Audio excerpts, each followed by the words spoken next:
once more, for those in the back who have not heard, if you believe a thing that you can't adequately define nor defend, it's not your belief. Somebody else's belief. You just happen to be impressed with whoever that person was, and you're trying to create an avatar of whatever that is. You see in yourself, or at least you want to see in yourself, something impressive. So by doing that, it's a selfish exercise. It makes you feel good.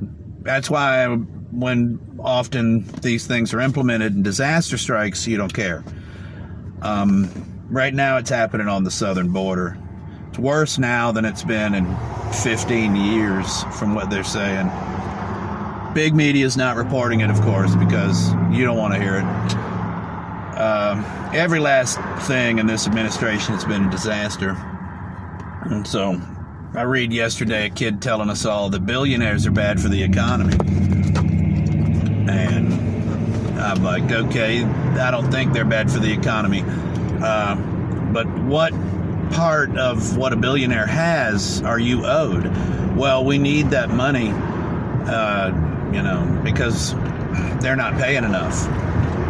The percentage that they're paying compared to the percentage that other people are paying is ridiculous. They should be paying 90%. Why should they be giving 90% of what they earn to the government? By what rationale or morality does that make any sense? Well, because the country needs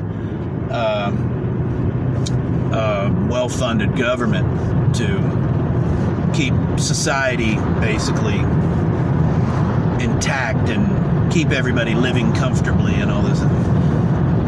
Saying, well, okay, well, no. First off, government does matter, but the government that you're asking for would destroy the country and is in the process of trying.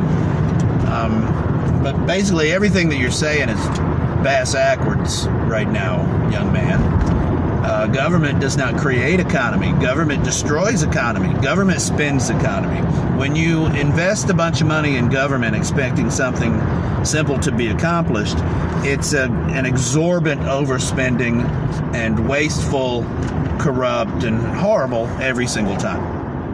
And it's just been relentlessly proven over and over and over again that anything the government is doing can be done better by private industry. The reason that it's not is that we ensconce some sort of virtue into this, that, or the other, like public schools. Well, we have to let the government be in charge of public schools because, it's just too important. You can't just be, yeah, all right, well, how's that working out? When the Department of Education was founded by Jimmy Carter in the late 70s, you can watch the United States drop off a cliff after that with test scores and with every other measurable metric that matters.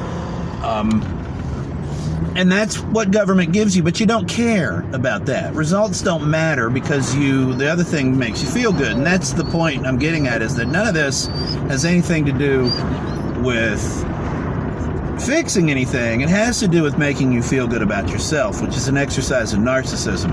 And so this young man wants us to believe that billionaires are bad for the economy. First off, nothing that a billionaire has are you entitled to. And if you are, please morally explain to me why. Well, he never could actually morally explain to me why. Instead, what he did was he told me about why government is good. And then he started accusing me of being anti-government, which I'm not anti-government. I'm just anti that government. And so that's a straw man. And it's also him running from his point. So I draw this scenario for him and ask him obvious questions about it. If I get up in the morning in a world where we have nothing, and I go out and I collect berries all day long, and I get me a small little satchel full of berries, takes me 4 hours, and then I take my little gun or bow and arrow or whatever else, and I manage to kill me a raccoon and a squirrel. So now I have supper, all right? And I come home preparing my supper.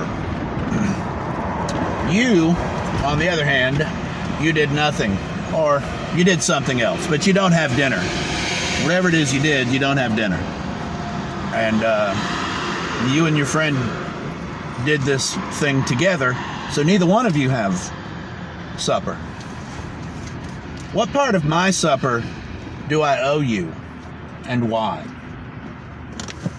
I mean, it's a legitimate question. What if I keep doing that, and let's say those berries are 3 or 4 days worth of berries, and so I've got me a little stash of berries, so that one day I can take a day off and maybe, whatever. So, are you do any of that? Are you? Do you have something that I might trade berries for, or were you just sitting around, playing tiddlywinks with your bud and not accomplishing anything? See, that's the thing, is that you're not owed any of this shit. Why are you owed any of it? If you're envious because a billionaire has a bunch of money, and you pretend that because a billionaire has a bunch of money that there's somehow less money for you, which is a fallacy, that there's a finite amount of resources. If your neighbor has a pool, that's not keeping you from having a pool, right? If your neighbor has a pool and a Lamborghini, what business is it of yours that he has a Lamborghini? Should he be forced to buy a Cadillac instead and give that other 50 grand, to you, to somebody, to everybody? Why? What if he's working harder than you? What if the work he's doing is worth more than what you're doing? Why is a billionaire bad for the economy? He's not stashing his money away as you pretend he is. Truthfully, that's not how you become a billionaire. That's how you spend $1 billion. And you watch it slowly go away, or quickly go away, depending on how you go about doing it. But the reason people stash money overseas is because of taxation. And you want to tax people at 90%, which would do the very thing. And so here you are believing this thing and advocating for behaviors that will give you the exact opposite thing of what you want, and you have no idea. So when this is pointed out to you that you are trying to have a conversation about economics, civics, and history, and you don't know anything about any of those three, and this manages to be a confluence of them, then you get upset, or you get, when it's pointed out to you that somehow or another you've become not just emboldened enough to have this opinion, but to come into a public square and to espouse it as though it were gospel. And then when somebody stands you up against a wall and starts asking you some very basic questions which immediately disassemble it, you have no idea. So is there ever a point of self-reflection where you go, how the hell did I come to that opinion? Why do I believe that? Apparently there's not. And that's kind of scary and troubling, because when you can't define or defend your own opinions, you are the useful idiot, and you're literally being used to destroy yourself.